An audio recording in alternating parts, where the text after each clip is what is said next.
മഹാരാജാസ് കോളേജിലെ സംഘർഷത്തിൽ 15 പേർക്കെതിരെ കേസെടുത്ത് സെൻട്രൽ പോലീസ്. വധശ്രമമടക്കം 9 വകുപ്പുകൾ ചുമത്തി. KSU ഫ്രട്ടേണിറ്റി പ്രവർത്തകർക്കെതിരെയാണ് ചുമത്തിയിരിക്കുന്നത്. പുലർച്ചെയാണ് SFI unit secretary Nasar Abdul റഹ്മാന് കുത്തേറ്റത്. സംഘർഷത്തിന്റെ പശ്ചാത്തലത്തിൽ കോളേജ് അനിശ്ചിതകാലത്തേക്ക് അടച്ചിട്ടുണ്ട്.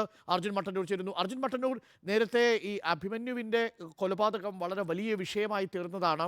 ഈ പശ്ചാത്തലത്തിലാണ് ഇപ്പോൾ ഫ്രട്ടേണിറ്റിക്കെതിരെയും KSUവിനെതിരെയുമുള്ള ആരോപണം SFI ഉന്നയിക്കുന്നത്. SFIയുടെ യൂണിറ്റ് ഭാരവാഹിയാണ് ഇപ്പോൾ കുത്തേറ്റ് ആശുപത്രിയിലാകുന്നത്.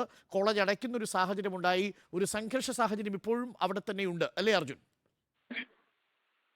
അരുൺകുമാർ, തീർച്ചയായും അതെ. ഈ കഴിഞ്ഞ 2 ദിവസമായി ഈ മഹാരാജാസ് കോളേജിൽ വലിയ സംഘർഷ സാഹചര്യം ഉണ്ടായിരുന്നു. ഇന്നലെ അവിടെ ഭിന്നശേഷിക്കാരനായ ഒരു അധ്യാപകന് നേരെ ഒരു ഫ്രട്ടേണിറ്റി പ്രവർത്തകൻ ആക്രമിക്കുന്ന സാഹചര്യം ഉണ്ടായി. ഇതിൽ SFI പ്രവർത്തകർ ഈ ഫ്രട്ടേണിറ്റിക്കെതിരെ പ്രതിഷേധവുമായി രംഗത്തെത്തിയിരുന്നു. ഇതിന് പിന്നാലെയാണ് ഇന്നലെ രാത്രി ഏതാണ്ട് 1 മണിയോടെ ഇത്തരമൊരു അക്രമ സംഭവം ഉണ്ടായിരിക്കുന്നത്. ഇതിൽ SFIയുടെ യൂണിറ്റ് സെക്രട്ടറി ആയ നാസറിനെ കുത്തേൽക്കുകയും ചെയ്തു. ഈ സംഭവവുമായി ബന്ധപ്പെട്ട് ഇപ്പോൾ സെൻട്രൽ പോലീസ് കേസെടുത്തിട്ടുണ്ട്. 15 പേർക്കെതിരെയാണ് സെൻട്രൽ പോലീസ് കേസെടുത്തിരിക്കുന്നത്. പ്രതികൾ KSU ഫ്രട്ടേണിറ്റി പ്രവർത്തകരാണ്. വധശ്രമം അടക്കം 9 വകുപ്പുകളാണ് ഇവർക്കെതിരെ ചുമത്തിയിരിക്കുന്നത്. 3ാം വർഷ ഇംഗ്ലീഷ് വിദ്യാർത്ഥി അബ്ദുൽ മാലിക്കാണ് ഈ കേസിൽ 1ാം പ്രതിയായിരിക്കുന്നത്. ഈ സംഭവവുമായി ബന്ധപ്പെട്ട ഒരു ഫ്രട്ടേണിറ്റി പ്രവർത്തകനും ഒരു KSU പ്രവർത്തകനും മർദ്ദനമേറ്റിട്ടുണ്ട്. ഇവരും ചികിത്സ തേടിയിട്ടുണ്ട്. എന്തായാലും ആരെയും കസ്റ്റഡിയിലെടുത്തിട്ടില്ല. പക്ഷേ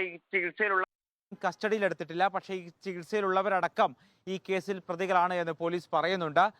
നിലവിൽ ഈ ഒരു സംഘർഷ സാഹചര്യം കണക്കിലെടുത്തുകൊണ്ട് മഹാരാജാസ് കോളേജ് അനിശ്ചിതകാലത്തേക്ക് അടച്ചിട്ടുണ്ട്. എന്തായാലും അവിടെ പ്രതിഷേധ മാർച്ച് അടക്കം സംഘടിപ്പിക്കാനുള്ള ഒരു സാഹചര്യവുമുണ്ട്. പോലീസും കനത്ത സുരക്ഷ മഹാരാജാസ് കോളേജിൽ ഏർപ്പെടുത്തിയിട്ടുണ്ട്. അരുൺകുമാർ.